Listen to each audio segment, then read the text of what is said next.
నమస్తే, welcome to our channel. ఆంధ్రప్రదేశ్లో జగన్ ప్రభుత్వ హయాంలో వేలాది కోట్ల రూపాయలతో జరిగినటువంటి లిక్కర్ స్కామ్లో ఇప్పటికే దాదాపు 12 మంది అరెస్ట్ అయి ఉన్న సంగతి మనకు తెలిసిందే. ఇంకా చాలా మంది మీద కూడా అభియోగాలు ఉన్నాయి. మరి ఇప్పటికే రాజకేశ్వరరెడ్డికి సంబంధించినటువంటి ఆస్తుల జప్తుకు కూడా ప్రభుత్వం ఆదేశించిన సంగతి తెలిసిందే. మరి ఇలా నిందితులు ఈ స్కామ్లో పాల్గొన్న వాళ్ళందరి నుంచి కూడా రెవెన్యూ రికవరీ యాక్ట్ చట్టం కింద రెవెన్యూ రికవరీ చేస్తే అసలు ఏం జరగబోతుంది తెలుసుకునే ప్రయత్నం చేద్దాం. దీన్ని విశ్లేషించడానికి మనతో పాటుగా ఉన్నారు ప్రముఖ రాజకీయ సామాజిక విశ్లేషకులు అప్పసాని రాజేష్ గారు. నమస్తే సార్. నమస్తే. రెవెన్యూ రికవరీ యాక్ట్ కింద ఈ లిక్కర్ స్కామ్లో ఎవరైతే నిందితులు ఉన్నారో, ఎవరిపైన అయితే అభియోగాలు ఉన్నారో వారందరి నుంచి కూడా రాజకేశ్వరరెడ్డి నుంచి ఆస్తులు జప్తు చేసిన విధంగానే అందరి నుంచి కూడా ఈ ఆస్తులు జప్తు చేయాలి అనే ఒక డిమాండ్ వినిపిస్తుంది సార్. నిజంగా అదే జరిగితే కనుక అసలు ఎన్ని కోట్లు వచ్చే అవకాశాలు ఉంటాయి, అసలు ఏం జరగబోతుంది అంటారు ఒకవేళ రెవెన్యూ రికవరీ యాక్ట్ చట్టం కింద రికవరీ చేసినట్లయితే? ఇప్పుడు వాస్తవంగా మన విచారణ విధానంలో ఉన్న లోపాలు అంటే మన ప్రక్రియ కొంత కాలాతీతంగా జరుగుతూ ఉంటుంది. అలాగే మన న్యాయ వ్యవస్థలో ఉన్న విధానాలు ఒక్కొక్క కేసు 5 సంవత్సరాలు 10 సంవత్సరాలు 15 సంవత్సరాలు ఇట్లా ఇండెఫినెట్గా డ్రాగ్ ఆన్ అవుతూ ఉంటాం.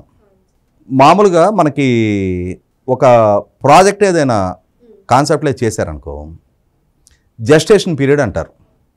అంటే ఒక 100 కోట్ల రూపాయలతోటి ఈ ప్రాజెక్టు సంకల్పించాలి అనుకుంటున్నప్పుడు ఆ ప్రాజెక్టు దాని నిర్మాణం పూర్తయ్యి ప్రొడక్షన్లోకి రావడానికి ఎంత టైం పట్టుద్ది, దాన్ని జస్టేషన్ పీరియడ్ అంటారు. అలాగే కేసుల విచారణ కూడా ఒక నాయకుడి మీదో ఒక అధికారి మీదో ఒక వ్యక్తి మీదో కేసు నమోదైంది. ఈ కేసు విచారణ ప్రక్రియ కూడా ఒక లాజికల్ కంక్లూషన్కి రావడానికి ఒక టైం బౌండెడ్ షెడ్యూల్ పెట్టాలి. ఇప్పుడు ఎలా అయితే మనకి ప్రభుత్వ కార్యాలయాలకు వెళ్ళామనుకో సిటిజన్ చార్టర్ అని ఉంటుంది. అంటే పౌర సేవలు పొందే హక్కు ప్రజలది. ఆ పొందటానికి బర్త్ సర్టిఫికేట్కి అప్లికేషన్ పెట్టావు, ఇంత టైంలోపు ఇవ్వాలి. రైట్ టు ఇన్ఫర్మేషన్ కింద ఒక సమాచారం కోసం అప్లై చేసావు, ఇంత టైంలో ఇవ్వాలి అని ఎలా అయితే ఒక సిటిజన్ చార్టర్ మెయింటైన్ చేస్తున్నారో అలాగే ప్రతి కేసుకి కూడా ఆ కేసు గ్రావిటీని బట్టి ఇంత టైంలోపు ఇది విచారణ పూర్తి కావాలి. ఆ విచారణ పూర్తయ్యి దాని మీద ఎస్ ఆర్ నో అంటే ఆరోపణలు ఎదుర్కొంటున్న వ్యక్తి గిల్టీయా నాన్ గిల్టీ అనేది నిర్ధారణ అవ్వాలి. గిల్టీ అయితే ఫర్దర్ యాక్షన్, అతను చేసిన తప్పుకి శిక్ష, పైగా అతని చర్యల ద్వారా సంపాదించిన ఆస్తుల నుండి వాటిని జప్తు చేయటం. ఈ జప్తు చేసిన ఆస్తులు కూడా మళ్ళీ సంవత్సరాల తరబడి ఆ వేలం వేసి ప్రభుత్వానికి జమగట్టే ప్రక్రియ కూడా నిరంతరం ఇండెఫినెట్గా కొనసాగుతూ ఉండకుండా ఒక టైం ఫ్రేమ్ లోపు ఆ ప్రక్రియ కూడా పూర్తి కావాలి. అప్పుడు ఏమవుద్ది, ఒక లంచం తీసుకుంటూ ఒక అధికారి పట్టుబడ్డాడు అనుకో, లేదు ఒక అక్రమ ఆస్తులు సంపాదించిన కేసులో ఒక రాజకీయ నాయకుడి మీద కేసులు నమోదైనవి, విచారణ సంస్థ అతని మీద ఛార్జెస్ ఫ్రేమ్ చేసింది, ఆ విచారణ పూర్తయిపోయి అతను తప్పు చేశాడనే నిర్ధారణ అయింది అనుకుందాం. అతను సంపాదించిన ఈ అక్రమ ఆస్తులు ప్రభుత్వానికి స్వాధీనం చేసేసి వాటిని వేలం వేసి ప్రభుత్వానికి జమగట్టే ప్రక్రియ చాలా ఫాస్ట్గా ముగించాలి. అయితే ఏం జరుగుతుందంటే మనకి ఇప్పటివరకు ఈ విచారణ సంస్థల్లో ఉన్న లోపాలు, విచారణ జరిగే ప్రక్రియలో ఉన్న లోపాలు, న్యాయస్థానాల్లో ఉన్న లోపాలను అడ్డుపెట్టుకొని దశాబ్దాల తరబడి ఈ కేసుల విచారణ ప్రొలాంగ్ చేయగలుగుతూ ఉన్నారు. ఎంత పరపతి ఉంటే ఎంత డబ్బు ఖర్చు పెట్టగలిగితే అంతకాలం దాన్ని ప్రొలాంగ్ చేస్తారు. సహజంగా ఒక 40 సంవత్సరాల వయసులో ఒక వ్యక్తికి మీద ఒక కేసు నమోదైంది అనుకుందాం. ఆ కేసు ట్రయల్ స్టేజ్కి వచ్చి దాంట్లో తీర్పు రావడానికి ఒక 15 ఏళ్ళు పట్టుద్ది. అంటే ఈ లోపు ఇతను 50 సంవత్సరాల వయసులోకి వస్తాడు. అప్పుడు అతని మీద తప్పు నిర్ధారణ అయిందనుకో, అతను ఏం చేస్తాడు, మళ్ళీ దాని మీద హైకోర్టుకి వెళ్తాడు. హైకోర్టులో ఇంకొక 5 ఏళ్ళు పట్టుద్ది. ఈ లోపు 60 ఏళ్ళలోకి వస్తాడు. హైకోర్టులో కూడా అతను గిల్టీ అని ప్రూవ్ అయిందనుకో సుప్రీంకోర్టుకి వెళ్తాడు. అక్కడ ఇంకొక 5 ఏళ్ళు పట్టుద్ది, 65 ఏళ్ళు.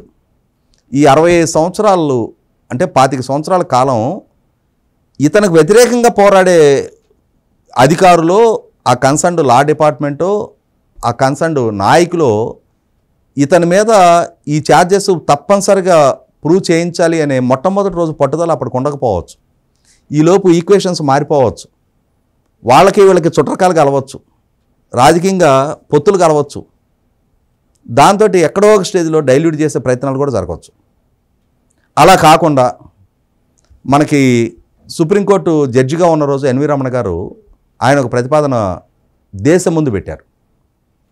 దేశవ్యాప్తంగా ఉన్న ప్రజాప్రతినిధుల మీద నమోదైన కేసులు ప్రత్యేక కోర్టులు ఏర్పాటు చేసి రోజువారీ ప్రాతిపదిక మీద విచారణ చేసి 1 సంవత్సర కాలంలోగా వాటి మీద తీర్పు వెలువరించండి అని చెప్పని. అలా చెయ్యరు. అలా చేస్తే వీళ్ళకి సంబంధించిన బతుకు మొత్తం బస్టాండ్ అయిపోద్ది. అలా చేయకుండా వీళ్ళకున్న పరపతితోటి సుప్రీంకోర్టు స్వయంగా చెప్పిన ఆదేశాలను కూడా, స్వయంగా ఇచ్చిన ఆదేశాలను కూడా పెడచవని పెట్టేసి ఏ రాష్ట్రంలో కూడా ప్రత్యేక కోర్టులు ఏర్పాటు జరగలే ఇప్పటిదాకా. ఏ రాజకీయ పార్టీకి సంబంధించిన, ఏ నాయకుడికి సంబంధించిన ఏ కేసులో కూడా స్పెషల్ కోర్టులు కాన్స్టిట్యూట్ చేసి రోజువారీ ప్రాతిపదిక మీద విచారణ జరపరు. ఒకటి విషయంలో అలా జరిపితే మిగిలిన వాళ్ళ మీద కూడా జరపాల్సి వస్తుంది కదా. అందుకని అక్కడికి వచ్చేటప్పటికి ఒకరికొకరు అలయబలై ఒకరికొకరు సహకరించుకుంటారు. You scratch my back, I scratch your back. దాంతో ఏమైపోయింది, ఇవాళ మనం కొన్ని చెప్పుకుంటూ ఉంటాం.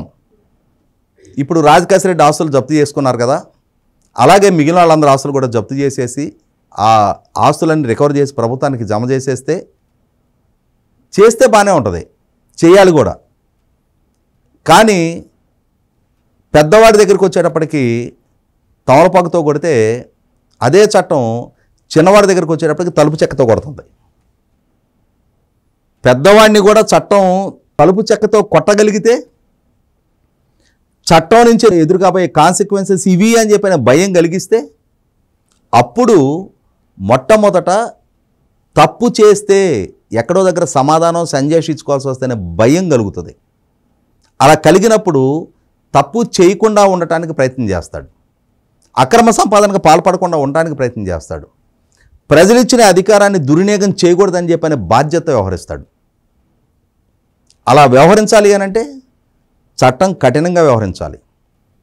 టైం ఫ్రేమ్లో సుప్రీంకోర్టు ఆదేశాలు ఇచ్చిందని కాదు, ఆదేశాలు ఇచ్చినా ఇవ్వకపోయినా ఒక స్టిపులేటెడ్ టైంలో ఈ కేసు విచారణ ముగించాలి.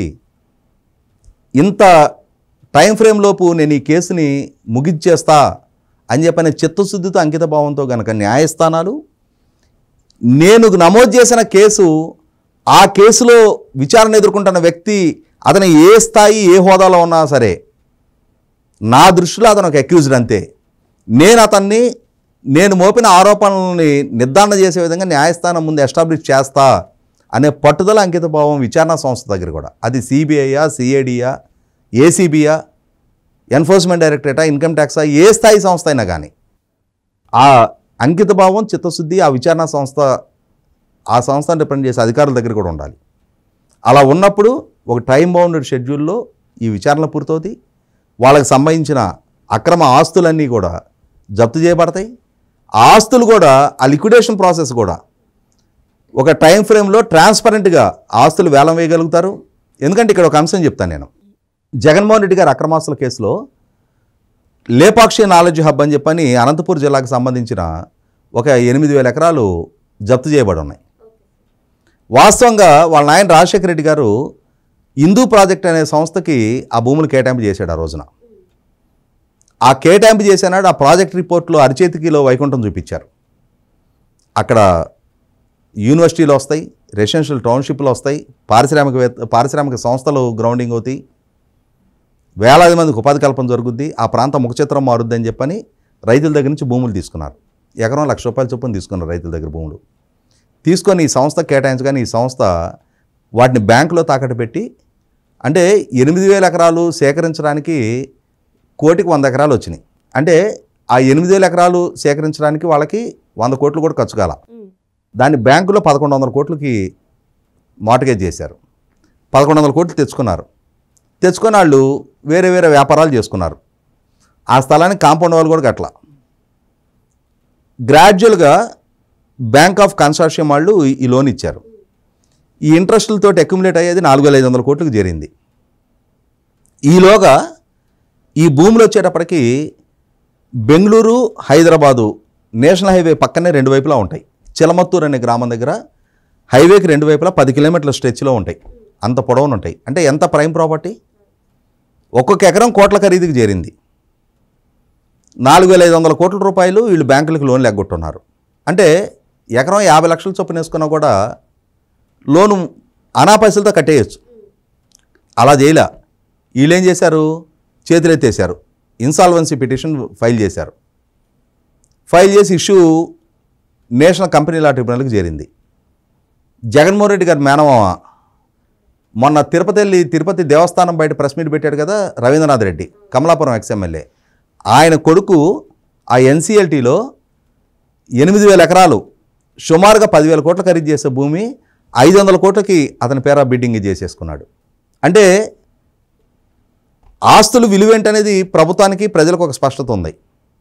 కానీ ఈ పై వాళ్ళు ఈ చేతులు మార్చుకునే ప్రక్రియ చూడు ఎలా జరుగుతుందో. నేను అందుకే అంటుంది, ఆ లిక్విడేషన్ ప్రాసెస్ కూడా ట్రాన్స్పరెంట్గా జరగాలి. దాన్ని సామాన్యుడికి తెలియనీయకుండా ఎవడో పెద్దవాళ్ళు దొంగలు ఊళ్ళు పంచుకున్నట్టుగా వాళ్ళు పనిచేసుకుంటే అంతిమంగా ఈ విచారణ చేసి ఈ ప్రక్రియ అంతా కొనసాగి పలానావాడు తప్పు చేశాడని నిర్ధారణ చేసి ప్రయోజనం ఏంటి? అంతిమంగా లబ్ధి ప్రభుత్వానికి చేరాలి. ప్రభుత్వానికి చేరితే ప్రజలకు చేరినట్టు, ప్రజల ఆస్తుంది. దాన్ని కొద్దిమంది పిడికెడు మంది వాళ్ళు ఎంజాయ్ చేసేసి ఇవాళ నువ్వు ప్రభుత్వానికి ఒక ప్రాజెక్ట్ రిపోర్ట్ సమర్పించి 8,000 ఎకరాలు పొంది దాని మీద 1,100 లోన్ తెచ్చుకొని 1,100 కోట్లు లోన్ తెచ్చుకొని నువ్వు ఇవాళ దివాళా పిటిషన్ ఫైల్ చేసేగానే ఆ హిందూ ప్రాజెక్ట్ శ్యాంప్రసాద్ రెడ్డి అతను ఎందుకని గిల్టీగా అతన్ని తీసుకొచ్చి చట్టం ముందు నిలబెట్టట్లా? నువ్వు 100 కోట్ల రూపాయలతోటి ప్రభుత్వం ద్వారా కేటాయింపు చేసుకొని 1,100 కోట్లకి బ్యాంకులో రుణం తెచ్చుకొని నువ్వు చెప్పిన ప్రభుత్వానికి అష్యూర్ చేసిన ప్రాజెక్ట్ ఎస్టాబ్లిష్ చేయలేదని చెప్పని అతను ఎందుకని ప్రాసిక్యూట్ చేయాల? అంటే ఇక్కడ జరుగుతున్నది 100% 20 ఏళ్ల నాడు 1,100 కోట్లు, ఇవాళ కాదు. ఈ 20 ఏళ్ళు వాళ్ళ లైఫ్ గడిచిపోయింది. ఆ 1,100 కోట్లు పెట్టి వాళ్ళు హ్యాపీగా వాళ్ళ విలాసాలన్నీ చేస్తుంటారు, వాళ్ళ విందులు వినోదాలు వాళ్ళ విలాసాలన్నీ. ఇవాళ అంతిమంగా నష్టపోతుంది ఎవరు? 4,500 కోట్లు బ్యాంకులు నష్టపోయినాయి. ఒక పక్క ఎన్పిఏలు బ్యాంకులకు గుదిబండలుగా మారుతున్నాయని చెప్పని 2019 ఎన్నికలకు ముందు నరేంద్ర మోడీ గారి ప్రభుత్వం బెయిలౌట్ కింద 2 లక్షల కోట్ల రూపాయల ప్యాకేజ్ బ్యాంకులకు ఇచ్చింది. కానీ బ్యాంకుల్లో ఈ విధంగా ఈ పెద్దవాళ్ళకి ఈ దోపిడీ జరుగుతూ ఉంది. 100% వీటిని అరికట్టబడాలి అని అంటే వ్యవస్థలు వేగవంతంగా పనిచేయాలి, సమర్థంగా పనిచేయాలి. టైం ఫ్రేమ్ అనేది చాలా ఇంపార్టెంట్. నువ్వు ఎప్పుడో ఒక 30 ఏళ్ళకి న్యాయం చెప్తే ఉపయోగం లేదు. Justice delayed is justice denied అన్నారు. అంటే న్యాయం లేట్ అయ్యే కొంది న్యాయం నిరాకరించినట్టుగానే భావించాలి. మరో అంశంతో మళ్ళీ కలుద్దాం. Thank you sir.